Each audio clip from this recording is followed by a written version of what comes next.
Assalamualaikum warahmatullahi wabarakatuh.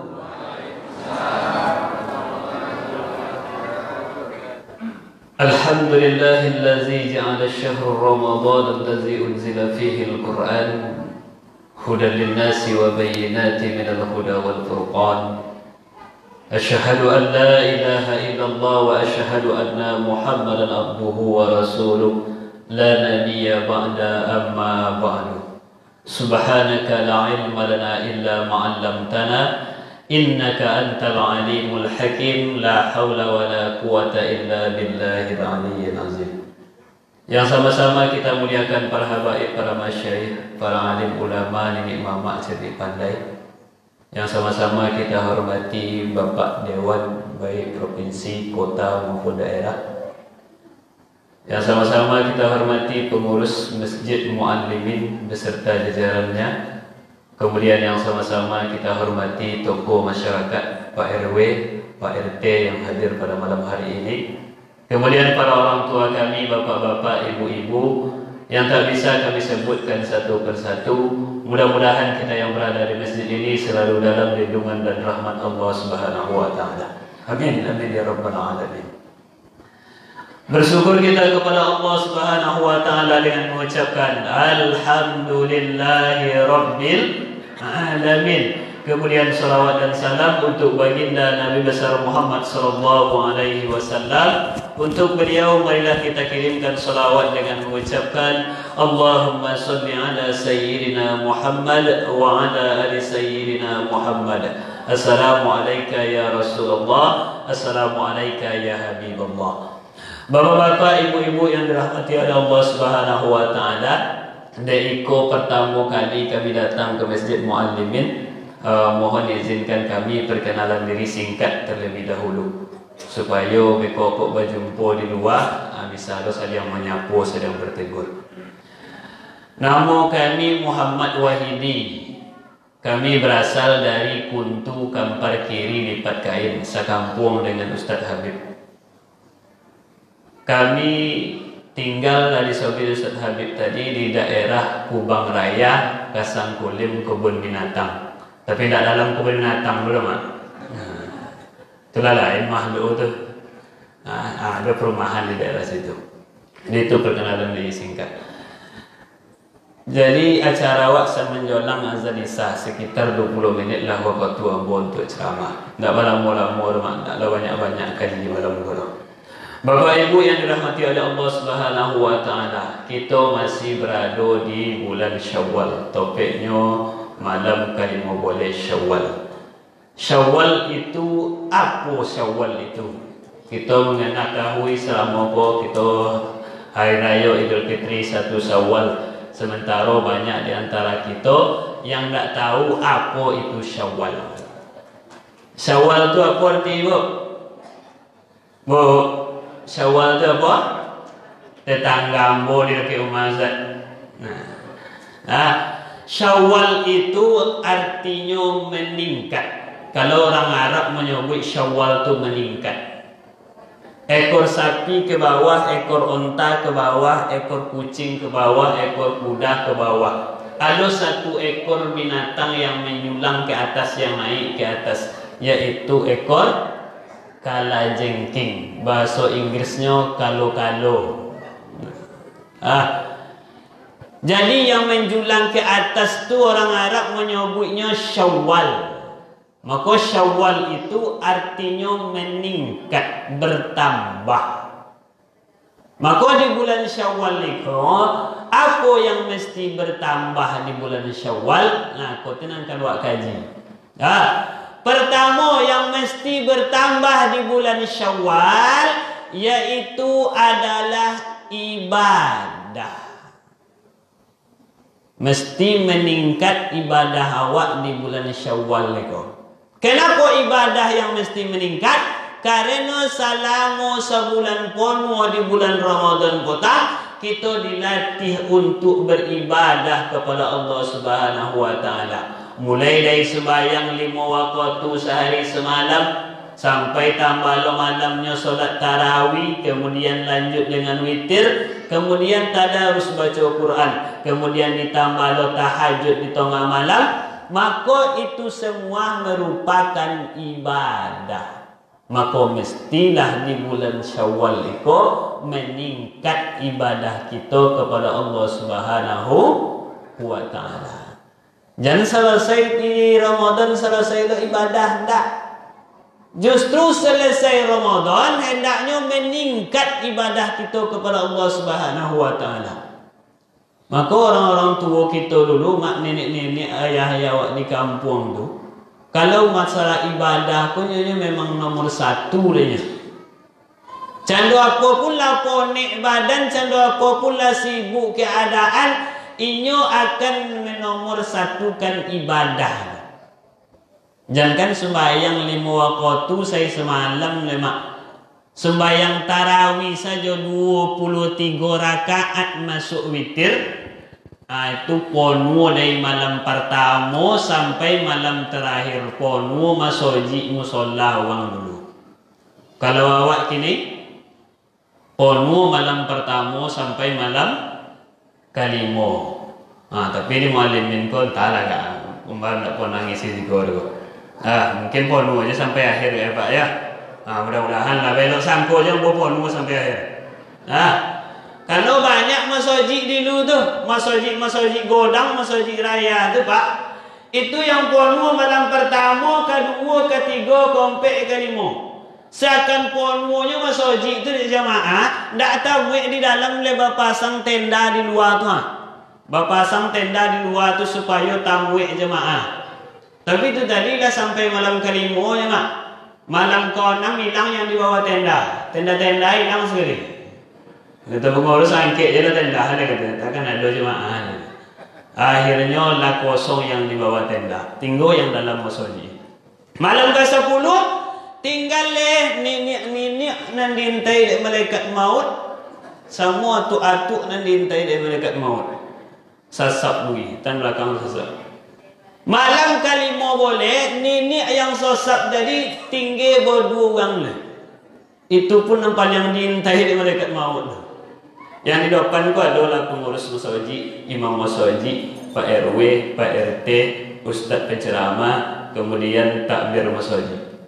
Malam ke-9 boleh, nenek yang berdua tadi nak lo datang surang lah kena semurat lo nenek kan. Tinggal surang nenek itu di belakang. Yang di depan kok Pak RW lah bangkit, lo boleh. Tapi nak Pak RW awak dah jangan singgung Pak RW. Lah Pak RW di situ. Lah tinggal di masjid itu nenek seorang di belakang tu, kemudian pengurus masjid, imam masjid, Pak RT, Ustadz dan ceramah, takmir masjid. Malam ke-20 nenek yang seorang tadi nak tahan dia nak lagi kawan dah. Tanya oleh cucu nenek indak nenek ke masjid, ndak ada yang nak lagi kawan dan lainnya.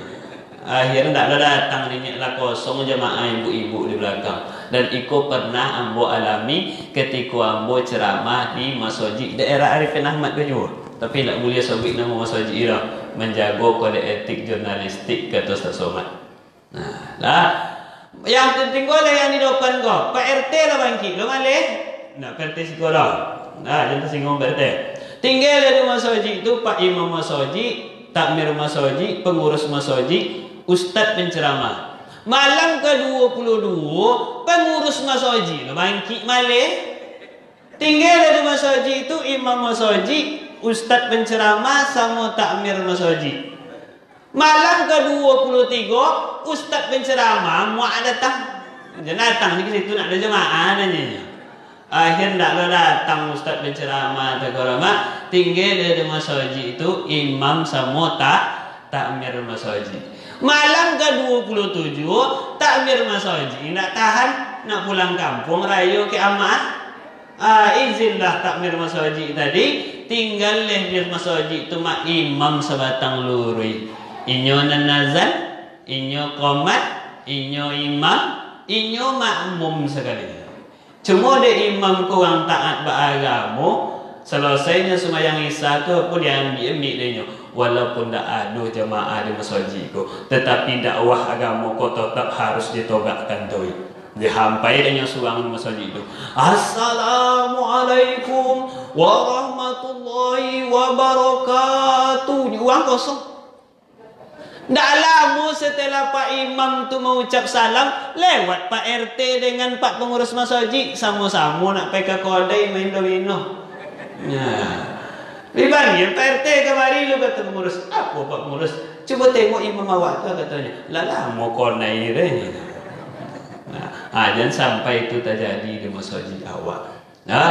Tetap semangat beribadah. Apalagi setelah Ramadan selesai, dia awak potang dilatih untuk selalu beribadah, maka tingkatkan ibadah awak di bulan Syawal. Kau mesti meningkat ibadah awak. Contohlah orang tua dulu, Pak orang nenek datuk-datuk di kampung dulu, masa wajib nak sagaga kau dulu. Iko masa wajib anak tanggung no akses sekali yang no kek dubulun Pak ada. Kipi angin lah bakal yang no. Kok sempat lah ibik kipi angin tu kini kau sodo. Ibik lo kipi angin kau sodo. Yo kau jang wale. Apalagi kami nang kui-kui kau. Langsung katulang kali angin tu bay. Ancak masjid awak karpet awak lah tobal cenai ko dinding lancak lah mewah. Orang dulu masjid yang nak cenai ko mewah mak. Masjid orang dulu cenai ko yang maknya di lantai ko lantai papan, dinding kayu, atau ko dapat atau seng alhamdulillah ko ndak atau daun rumbio. Tu je jadi dulu. Tapi kalau untuk beribadah ko penuh masjid yang solat berjamaah ko. Muazzin awak nak tanggung ancak anak muda tadi, anak-anak sekolah kata di nazan tadi bau. Ancak suara azannya. Maka pengurus masjid itu kenapa dicarinya tukang muazzin tu anak-anak muda yang masih kuliah, supaya amak-amak jo apa-apa ni datang ke masjid go dek mendongong suara ancak. Hayya 'alas solat.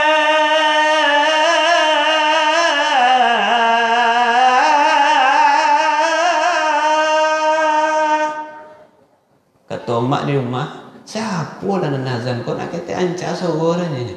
Mau jadi menantunya.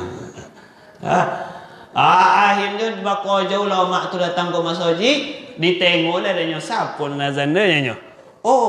Tak mirawak nazan dia ancak suaranya. Kalau saya azan dia pai lo pulang rumah dek semayang dak masjid. Datang ke masjid kau ramaikan jamaah, datang solat berjamaah ke masjid awak. Imam awak nak tanggung ancak Allah. Imam awak pahamnya tajwid sonton tu denyo seni bayati soban hawa jaharka. Paham imam awak gini go. Lalu mak awak sembahyang di masjid go. Dulu tentu mak yang jadi muazzin tu dulu atu-atu umurnya 75 tahun. Sekolah dalam umur 75 tu. Kok ada suazan sesekali itu. Nak tentu dia pak sawo atuk-atuk dalam umur 75. Allahu Akbar, Allahu Akbar. Tiba dia yang solat masuk gigi satu. Hayya 'alas solat. Hayya 'alas solat.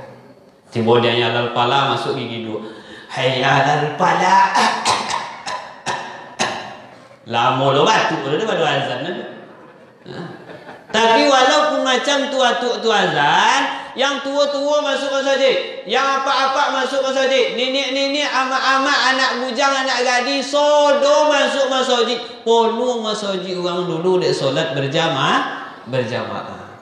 Sampai di masjid, ulun juga selesai penderitaan lemak. Muazzinnya 75, yang jadi imamnya 80 tahun. 5 tahun tu di awal je dah mau sesuatu dan di ujung hilang. Bismillahirrahmanirrahim. Alhamdulillahirabbil alamin. Ar-Rahman. Nah, itu sesuatu dan sembahyang lambat. Angkat takbirnya nombor seminit. Gerakannya lambat, suara lah mulai hilang. Solat Isya dulu umur mencapai 20 minit, 50 minit baru selesai sembahyang Isya. Tapi jamaah yang di belakang kau pak tidak pernah sekalipun mengeluh dengan keadaan imam nan lambat tadi. Diikutinya imam nan lambat sampai selesai. Kalau kini jangan baca. Asal panjang ayat imam tu kata hati mengutuk. Maka nak boleh ayat ini panjang dia memang. Kalau panjang mau ayat sesek lah kena kutuk dah mak tu belakang. Ancak soal imam tu merdu soal imam tu mak tu nak pedulinya dapat yang penting copek selesai semayang. Ada sekali imam tu dihampai dia sudah Al-Fatihah dihampai dia Al-Baqarah setengah juz. Malam minggu dah mau datang mak dia. Apanya kau mak mau ke masjid ke maknya? Siapa imam kau nya? Yang tadi malamnya maknya. Ndak ale. Lah taubatnya kali.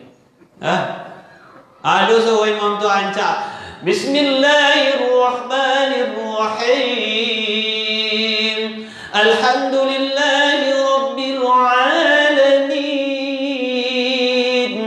Ar-Rahmanirrahim Waladdallin. Itu ambo singkat mak, bukan tak hafal ambo Al-Fatihah. Kau sangkul nak hafal Fatihah dia. Awak singkat aja biar copet betul. Selesai Al-Fatihah disambung dari imam tadi ayatnya. Bismillahirrahmanirrahim. Yasin.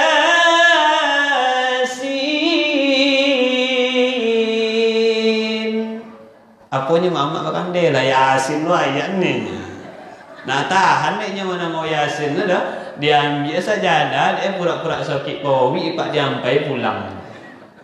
Baru selangkah, baru nak melangkah ke pintu tu, baru rupanya imam itu je baca dia. Yasin.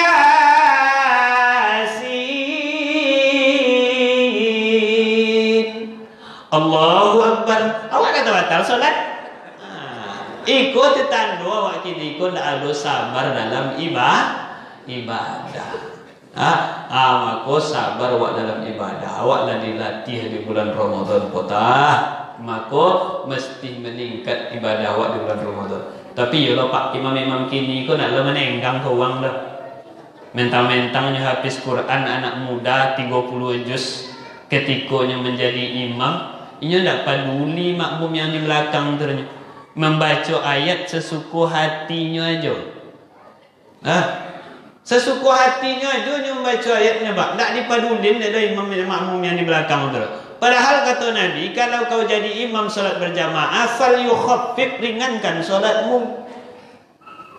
Kenapa? Karena dalam solat berjamaah tu ada orang yang tua-tua rentan, yang tak tolok togak lama, ingin je solat berjamaah. Ada orang yang sakit-sakit tetapi ingin je berjamaah. Ada beko orang selesai semayang tu anak urusan mendadak segala macam. Maka ketika solat tu ringankan solatmu. Kalau imam tu faham, maka tengok ke belakang mulutnya. Sufufakum fa inna taswiyatas sufuf min tamamis solat. Itu imam bukan hanya sekedar menyuruh meluruskan saf, tetapi imam menengok kondisi makmum. Ikolah jole atu-atu isi di belakang menyelah tua-tua rentahnya. Diampainya Al-Baqarah setengah juz. Apa takkan ngaletek kaki atu dari belakang? Maka ketika jadi imam, ringankan solatmu. Tapi jangan gara-gara ringankan solatmu kok setiap jadi imam apa di depan kau tak apa ganti ayat dah. Inna ta'ina qul huwallah itu. Ringankan solat Pak. Maka mesti meningkat ibadah awak di bulan Syawal kau, karena janji Allah Subhanahu wa taala yang disampaikan di Ustaz Habib tadi, ya ayyuhallazina amanu kutiba alaikumusiyam kama kutiba alal ladzina min qablikum la'allakum tattaqun. Hai orang yang beriman, diwajibkan atas kamu berpuasa sebagaimana diwajibkan atas orang-orang sebelum kamu supaya kamu menjadi orang yang bertakwa. Sejalan dengan hadis Nabi Muhammad SAW, man soma ramadhana imanan wa ihtisaban ghufira lahu ma taqaddama min zambi. Dalam riwayat lain, man qama ramadhana imanan wa ihtisaban ghufira lahu ma taqaddama min zambi. Siapa yang berpuasa di bulan suci Ramadan, kemudian beribadah di malam bulan suci Ramadan, solat tarawih, witir, tadarus, baca Quran, tahajud, kalau ingin melaksanakan itu semua ibadah tu sedonya penuh dengan keimanan, keikhlasan, hanya semata-mata mengharapkan ridha Allah, maka dapatlah dia yang namanya la'allakum tattaqun, predikat takwa. Nah, itu tujuannya Pak. Maka di bulan Syawal kau mesti awak menjadi orang yang bertakwa, meningkat ibadah awak kepada Allah Subhanahu wa taala. Yang kedua, ada kata dia. Yang kedua yang mesti meningkat di bulan Syawal kau adalah silaturahim awak. Selama bulan Ramadan petang, setiap malam buat bersilaturahim, bertemu dengan jemaah-jemaah, dengan saudara-saudara kita yang ada sekeliling kita. Maka di bulan Syawal kau mesti meningkat pula silaturahim awak. Maka dikenallah Syawal kau dengan bulan silaturahim atau bulan halal bihalal. Nah, kau tin awak kau jangan kini kau halal bihalal kau. Tapi halal bihalal kau dia awak aja adonya. Di Timur Tengah tadi di Arab tak ada halal bihalal kau. Maka yang ada di halal bihalal kau di Indonesia saja. Halal itu artinya melepaskan. Lopen segala yang ada di dalam hati kau, yang tersangkut salah orang segala macam di lopen solo, maafkan kesalahan orang. Potang mangga kawan tu ambil tanpa sepengetahuannya, itu haram. Tolong kini dihalalkan. Minta maaf kepada sesama kita, maafkan kesalahan orang, kesalahan awak minta maaf kepada orang. Jangan ada je nak bercakap dengan tetangga leh. Dan nama amak jangan bercakap dengan tetangga. Jangan berbantah gara-gara anak. Kau banyak berbantah gara-gara anak gini ke? Anak-anak bercakap berdua hanya lah soto lo lah ikut lo. Bercakap mulutnya berdua. Anak kau jahat, anak kau jahat, anak kau pertama, anak kau yang kedua. Solo bercakap, solo dia bukan muncul. Dan kamu tu datang lagi. Aku masalah. Tu bang anaknya yang jahat, bang tuduhan awak deh. Yang suang kau datang lagi. Aku masalah. Itu anaknya salah dituduhnya awak. Akhirnya ayahnya adu batinju berdua, omaknya adu muncul. Anak main kelereng berdua leh. Ini konsep anak-anak kau mak batinjunya jam 8, jam 9 berkawan juga kau balik. Main kelerengnya berdua kau balik. Awak omu sampai bertahun-tahun tak bertegur sapa. Omu kadang-kadang berbantah di gara batang mangga. Batang mangga berbantah aja dah. Yang seorang kon anak mangga, yang seorang kon tak mangga tu bodang sampai dahan ke sebelah. Akhirnya lah tua daun tadi jatuh daun ke bawah. Lah ponek dia menyapu, akhirnya apa dia bang tau bang lah batang mangga bang tu ala ponek dia menyapu sampah tahu ini ya. Akhirnya yang seorang kon dek bongiati ditobang mangga tu sabiabi. Semenjak mangga tu ditobang, semenjak tu nak ada bertegur sapa. Nak kau masoji tengok dulu. Kalau bangkit kawan kau dulunya nak kena mau bangkit tu. Nanti kawan tu sampai ke masoji dulu baru dulunya bangkit. Kalau kawan kau dulu bangkit dia nyoba kojo-kojo ke masoji. Sampai lu masoji beko, batengok dulu sebelah mana terompa kawan tu. Kalau terompanya sebelah kanan kau nyoba putau sebelah kiri. Masuk ke masoji sini itu. Coba tengok dulu sebelah mana sab kawan tu. Kalau sab kawan tu sebelah kiri, hanya lain ke sebelah kanan. Yang penting nak niu berokek dah. Akhirnya suatu hari mak terambik yang semayang wala qomat nama masjid. Allahu akbar asyhadu an la ilaha illallah. Bako jauh-jauh lah dari rumah le Pak sampai di masjid. Luponyo kalau nyo baca kak je tetangga tadi. Akhirnya langsung dia semayang ada Allahu akbar. Selesai takbiratul ihram, rupa kawan yang baca kak tadi pas di sampingnya. Itu ndak ada khusyuk dalam solat le mak. Ndak Allahu akbar nanya baca Allah berkabir nanya baca oleh tetapi copeklah sudah.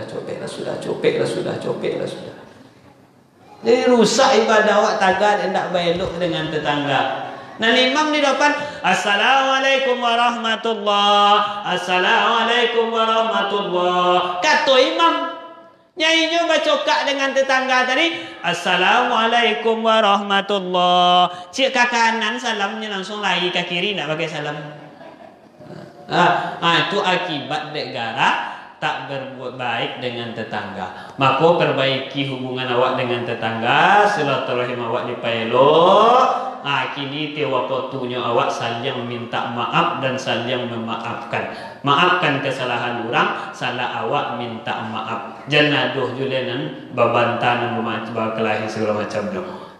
Kata Nabi, man ahabba ayyub satalahu fi rizqihi wa yunsa'alahu fi atharihi falyattaqillahi wal yasir rahimahu. Siapa yang ingin dipanjangkan umurnya, ingin dilapangkan rezekinya, bertakwalah kepada Allah, kemudian sambung tali sari silaturahim. Sambung silaturahim. Jangan berbantah, jangan bercokak je lemak. Mulai kini berdamai je lah. Puak adus lek salah saketek tu biasa runyo. Maka selesai itu masalah tu minta maaf balik, paelok hubungan awak balik. Jangan dojo nak berbantah di antara awak le. Kenapa?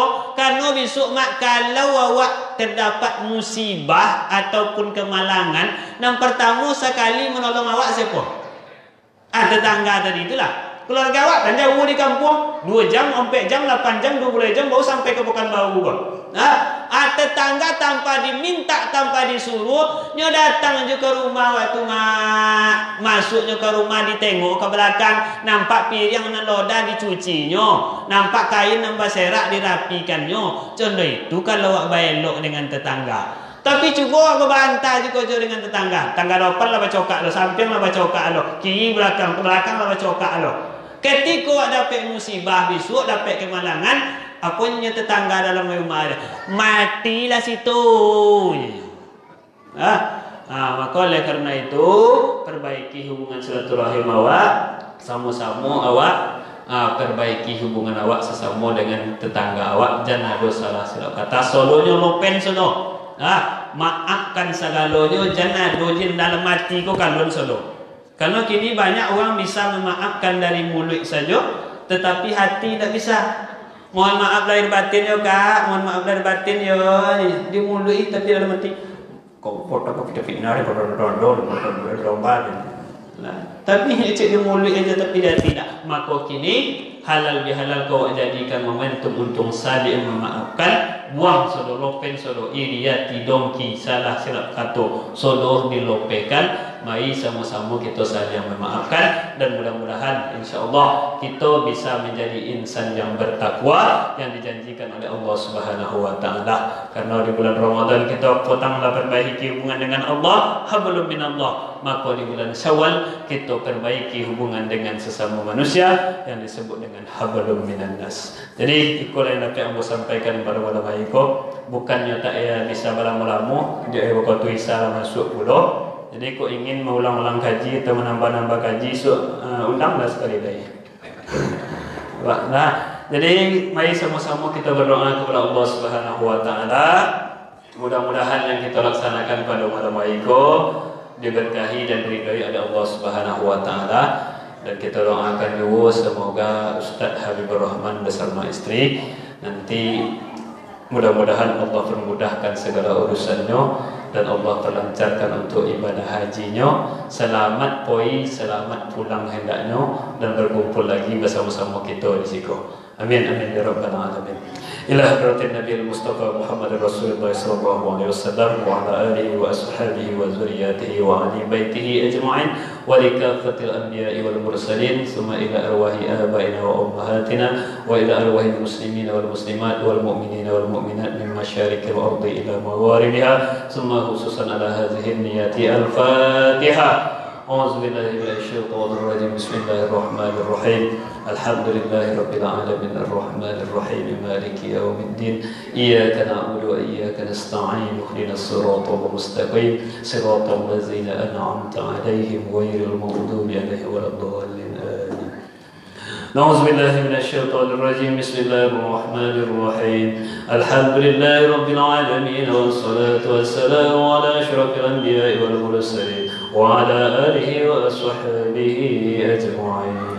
اللهم صل على سيدنا محمد وعلى آل سيدنا محمد صلاة تنجينا بها من جميع الأحوال والآفات وتقضي لنا بها جميع الحاجات وتطهرنا بها من جميع الشيئات وترفعنا بها إنك على الدرجات وتبلغنا أقصى الغايات من جميع الخير في الحياة وبعد الممات.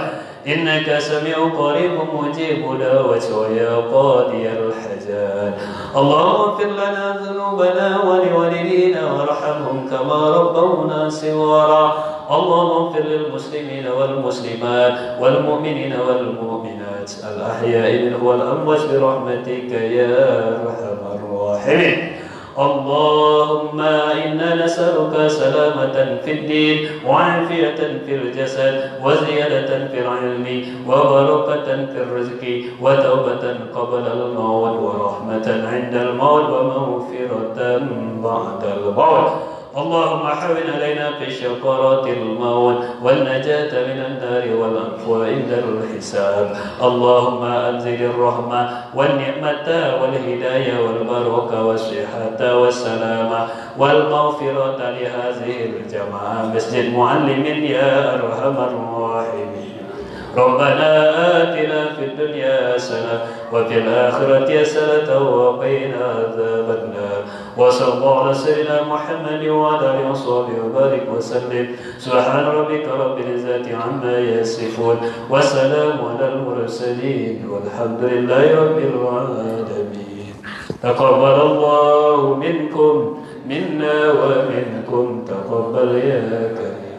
Demikian yang dapat kami sampaikan pada malam bahagia ini. Ku ada kata kami nan salah namanya yang gua mati, kami banyak-banyak minta maaf. Ku ada kata nan salah itu datang dari pribadi kami. Ku ada kata nan betul itu datang dari Allah Subhanahu wa taala. Lebih dan kurang kami mohon maaf. Wabillahi taufiq wal hidayah. Assalamualaikum